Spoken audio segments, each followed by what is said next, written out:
www.sahulatbazaar.com.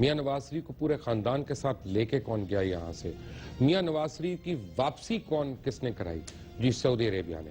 اب سوال یہ پیدا ہوتا ہے یہ خادم الحرمین ہے یا خادم الامریکین ہے؟ میں آپ کو چند حقائق بتا دیتا ہوں، آپ لوگ خود فیصلہ کر لیں۔ 1991 میں جب امریکہ نے کویت جنگ میں عراق کے اوپر حملہ کیا تو ہوائی اڈے اور زمینی راستے تمام کے تمام سعودی عربیہ نے جو ہے ان کو پرووائڈ کیے تھے، یہاں تک کہ جب عراق کے نیوکلیئر ری ایکٹر کے اوپر اسرائیلی ایئر فورس نے حملہ کیا تو اس وقت سعودیز کے پاس ایویکس آ چکے تھے، امریکن ایئر فورس کے جو تھے، اور انہوں نے اسرائیلی پلینز کو پکڑ لیا، ڈیٹیکٹ کر لیا، لیکن انہوں نے نہ عراق کو وارن کیا نہ ان کو روکنے کی کوشش کی۔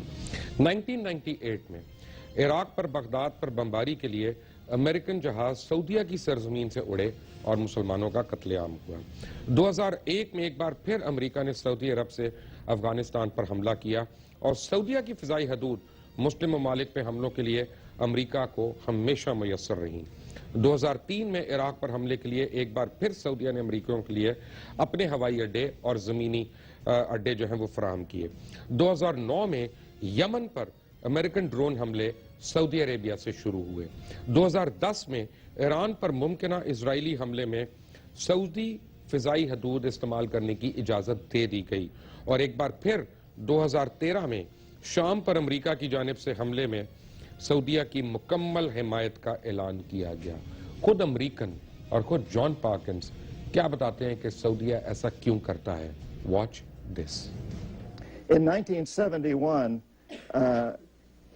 the oil countries, OPEC, flexed its muscle primarily because it didn't like our policies in Israel and cut down oil supplies to the United States. I think there's a few of you in the audience who can remember the long lines of cars at gas stations, the tremendous fear that we were going to have another depression like the one of 1929. And the U.S. Treasury Department came to me at that time and a couple of other economic hitmen and said, this is unacceptable. What kind of a plan can you devise to make sure this never happens again?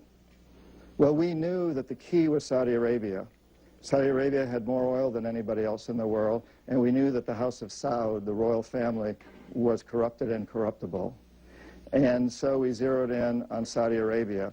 It's a long, fascinating story on how we made this plan work, including some interesting things we did, pimping and all kinds of things that are described in detail in the book. But to make that long story short, the plan we came up with, in which Saudi Arabia accepted, was that Saudi Arabia would send most of its oil money, petrodollars, back to the United States, investing them in U.S. government securities, which it has done to the tune of many trillions of dollars. And the U.S. Treasury Department would be given control over all the interest earned on these government securities and would use that interest to hire U.S. companies to build projects in Saudi Arabia. Those projects were things like salinization plants, big power plants, highways, ports. Huge cities rose out of the desert in Saudi Arabia, and we did it in a westernizing way. We have turned Saudi Arabia essentially into a westernized country. I should back off a little bit and say part of the way we convinced the House of Saud to do this was to let them know that if they didn't do it, they would go the way of Mossadegh. So you offer them a good deal, you know, and if they did do it, we'd keep them in power. Part of their deal with us was that they would assure that the price of oil will remain within limits acceptable to us for as long as they're in power, which they've done. They are able to do that because they control so much of the world's oil. So this amazing deal was struck with the House of Saud, which has more blowback because right now the House of Saud is under a lot of pressure. It's very unstable. It's very unpopular. A great many Muslim people are extremely angry at them because the most sacred country in the Muslim world has been westernized. Medina and Mecca are surrounded by westernized places. And a lot of people, including Osama bin Laden, are really angry about this. But in the meantime, all these years, we've been able to keep the price of oil where we wanted it, and we protected the House of Saud. So this was a tremendous success for us economic hitmen. I was in Saudi Arabia putting this deal together. It was one of our greatest success stories, and we figured we could do this now in Iraq. So we went to Saddam Hussein and explained this plan to him and told him that we'd do the same thing with him, but he didn't buy. And I don't know why he didn't buy. Maybe just because he's crazy. I really don't know why he didn't buy. But he didn't buy. Had he bought, make no bones about it, have no doubts about it, had Saddam gone along with our plan, had he bought the deal, he'd still be head of state of his country, and we'd be selling him all the airplanes and all the tanks and probably chemical plants that he wants, because we've done it to a lot of other people like the Shah and many others. But he didn't buy. So we sent the Jackals in. But the Jackals couldn't get through to Saddam. His bodyguards were too loyal. Torrijos' bodyguards had been trained at the School of the Americas by American officers. And it was easy to get through to them. You know, it's a good story that, you know, people like that look to their bosses, their trainers, as the ultimate, you know. So if the bosses come back and say, assassinate the guy you're supposed to be guarding, and we'll pay you a lot of money to do it, who's the most dangerous man around? The guy that's carrying the guns. If you've got bodyguards, you better make sure they're very, very happy with you, because they got the guns. But Saddam's were loyal. And he had a lot of doubles, too, so even his bodyguards often didn't know who the real Saddam was. So we didn't get through to him. So the third line of defense came into play, the military, 1990. We attacked. Thought Saddam had been sufficiently chastised at that point that the economic hitmen went back in, failed again, Jackals went back in, failed again, military went back in. You know the story. That's pretty much, you know, a brief kind of history of what's been going on since World War II, this empire building. And in a way, it started innocently.